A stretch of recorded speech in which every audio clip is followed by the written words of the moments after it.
علم کا اٹھا لیا جانا۔ عبداللہ ابن عامر ابن عاص رضی اللہ عنہما سے روایت ہے، میں نے رسول اللہ صلی اللہ علیہ وسلم کو فرماتے ہوئے سنا،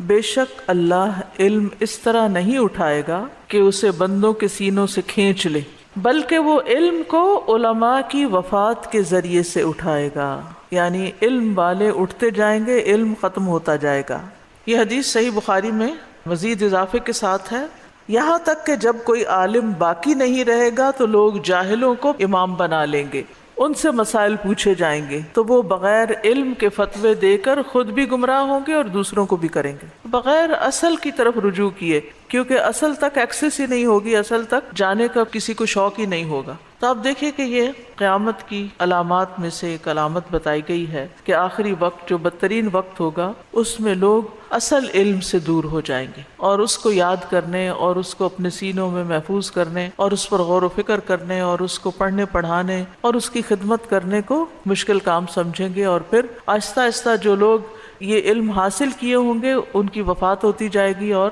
باقی پھر جاہل لوگ رہ جائیں گے لوگوں کو دینی اعتبار سے رہنمائی کرنے کے لیے۔ اس حدیث سے یہ بات بھی پتہ چلتی ہے کہ اللہ تعالیٰ اپنے بندوں کو علم عطا کرنے کے بعد ان سے چھینتا نہیں، کیونکہ یہ اس کا ان پر فضل اور مہربانی کرنا ہوتا ہے۔ اور جب کوئی شخص سنسیئرٹی کے ساتھ دل لگا کر شوق سے علم حاصل کرنے لگتا ہے اور اس کو یاد رکھنے کی کوشش کرتا ہے تو پھر اللہ سبحانہ وتعالیٰ اس کو اس نعمت سے محروم نہیں کرتا کہ وہ اس سے چھین لے، لیکن اصل مشکل کیا ہے کہ علم والے کم ہو جائیں گے، اور پھر خاص طور پر دین کے علم والے کم ہو جائیں گے، اور جو باقی بچیں گے وہ فوت شدہ لوگوں کی کمی پوری نہیں کر سکیں گے۔ اور یہاں آپ صلی اللہ علیہ وسلم نے امت کو خبردار کیا ہے، ڈرایا ہے کہ ایک وقت آئے گا کہ امت سے یہ خیر اٹھا لی جائے گی اور لوگ پھر جہالت میں ہی مبتلا ہو جائیں گے۔ تو اس لیے کتنا ضروری ہے کہ ہم لوگ اس دین کے علم کو سیکھنے کے لیے وقت نکالیں، اس کی طرف توجہ کریں، اور اس کو نہ صرف یہ کہ خود سیکھیں بلکہ اپنے بچوں کو بھی سکھائیں۔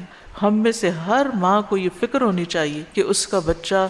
دین کی کتنی تعلیم اور دین کی کتنی سمجھ بوجھ حاصل کر رہا ہے کہ وہ ایک مسلمان کی حیثیت سے جی سکے، اس کو بنیادی مسائل کا کتنا علم ہے، کیا عقیدے کی بنیادی چیزیں کہ وہ شرک سے بچ سکے، بدعت سے بچ سکے، اور کسی بھی ایسے نظریے سے متاثر نہ ہو کہ جو اس کے ایمان میں بگاڑ پیدا کرنے والے۔ اسی طرح عبادات کو ٹھیک سے ادا کرنا آتا ہو، اسی طرح ریلیشن شپس میں اس کو بڑے چھوٹے کی تمیز پتہ ہو، پھر اسی طرح لوگوں کے ساتھ معاملات، عام لوگوں کے ساتھ، اور اگر کوئی خاص فیلڈ ہے، اس کا کوئی بزنس ہے یا جاب ہے یا کسی اور معاملے میں وہ کام کر رہا ہے تو اس معاملے سے متعلق وہ حلال و حرام کو جانے۔ کیا ہم میں سے کسی کا بیٹا اگر بزنس شروع کرتا ہے تو ہم اس کو یہ تلقین کرتے ہیں کہ بیٹا اس میں حلال حرام کو جان لو؟ اور اگر وہ کچھ کمانے لگتا ہے تو کیا ہمیں فکر ہوتی ہے کہ وہ زکوٰۃ بھی ادا کر رہا ہے یا نہیں، اور اس کو اپنے زکوٰۃ کے مسائل پتہ ہیں یا نہیں؟ پھر یہ کہ اگر اس کے پاس ایک سرٹن اماؤنٹ جمع ہو گئی ہے تو اس کے اوپر حج فرض ہو گیا ہے، کیا وہ اپنے حج کی فکر کر رہا ہے یا نہیں؟ ہمیں بحیثیت والدین اپنے بچوں کی